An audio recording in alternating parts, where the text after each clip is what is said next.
আজ পবিত্র হজ। হাজিদের লাব্বাইক আল্লাহুম্মা লাব্বাইক ধ্বনিতে এদিন মুখরিত হবে মহানবী হজরত মুহাম্মদ সাল্লাল্লাহু আলাইহি সাল্লামের বিদায় হজের স্মৃতি বিজড়িত আরাফাত ময়দান। শ্বেত শুভ্র পোশাকে আবৃত হাজিরা জাবালে রহমতের পাদদেশ ও মসজিদে নামিরার আশেপাশে অবস্থান নিয়ে জীবনের পরম কাঙ্ক্ষিত হজ পালন করবেন। মূলত এ দিনটির জন্যই পৃথিবীর সব প্রান্ত থেকে ছুটে এসেছেন সামর্থ্যবান মুসলমানরা।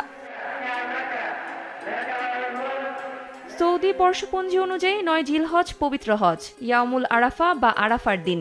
মক্কা নগরীর অদূরে জাবালে রহমত পাহাড়ের চূড়া ও পাদদেশে আরাফাতের ময়দানে সমবেত হয়েছেন বিশ্বের নানা প্রান্ত থেকে আসা সাদা কালো ধনী গরিব নির্বিশেষে লাখ লাখ হাজি।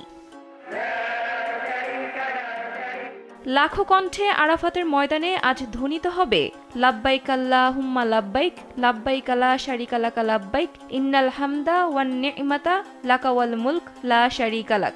অর্থাৎ আমি হাজির, হে আল্লাহ আমি হাজির, তোমার কোনো শরিক নেই, সব প্রশংসা ও নিয়ামত শুধু তোমারই, সব সাম্রাজ্যও তোমার, শুধু তোমার ক্ষমা ও অনুগ্রহ লাভের জন্য আমরা এখানে সমবেত হয়েছি প্রভু।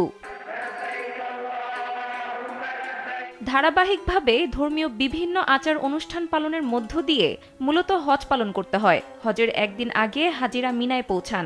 সেখান থেকে পরদিন মুয়াল্লিমরা গাড়িতে করে নিয়ে যাবেন আরাফাতে তাদের নির্ধারিত তাঁবুতে। সূর্যাস্ত পর্যন্ত আরাফাতের ময়দানে অবস্থান করবেন হাজিরা। এটাই হজের মূল আনুষ্ঠানিকতা। আরাফাতের ময়দানে সূর্যাস্ত পর্যন্ত অবস্থানের মাধ্যমে হজ আদায় করবেন হাজিরা। সেখানে তারা আল্লাহর কাছে জীবনের সব গুনাহের ক্ষমা চাইবেন। সূর্যাস্তের সঙ্গে সঙ্গে মাগরিব না আদায় করে হাজিদের যাত্রা শুরু হবে মুজদালিফার উদ্দেশ্যে। সেখানে যাওয়া মাত্র মাগরিব ও এশা এক আজানে ২ একামতে নামাজ আদায় করবেন তারা। এরপর মুজদালিফায় মসজিদে মাশআরিল হারামের আশেপাশে তারা উন্মুক্ত আকাশের নিচে মাথা খোলা অবস্থায় রাত্রি যাপন করবেন। পরের দিনগুলোতে জামারাতে নিক্ষেপের জন্য এখান থেকে পাথর সংগ্রহ করেন হাজিরা। এজন্য বিশেষ ধরনের ছোট ছোট পাথর রাখা হয় মুজদালিফা জুড়ে। ১০ জিলহজ সূর্যোদয়ের পর আবার মিনায় ফিরে সূর্য পশ্চিম আকাশে ঢলে যাওয়ার আগে বড় জামারাতে ৭টি কঙ্কর নিক্ষেপ, কোরবানি করার পর মাথা মুন্ডন করে ইহরাম পরিত্যাগ করবেন হাজিরা। সুযোগ বুঝে মক্কায় গিয়ে ফরজ তাওয়াফ করতে হবে ৩ দিনের মধ্যে।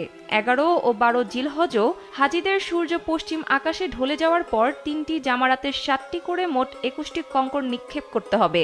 যারা সংক্ষেপ করতে চান তারা ১২ জিলহজ সূর্যাস্তের আগে মিনা ত্যাগ করবেন। পরে মক্কায় ফিরে বিদায়ের দিন বিদায়ী তাওয়াফের আগ পর্যন্ত স্বাভাবিকভাবে প্রতি ওয়াক্তের নামাজ ও যত বেশি সম্ভব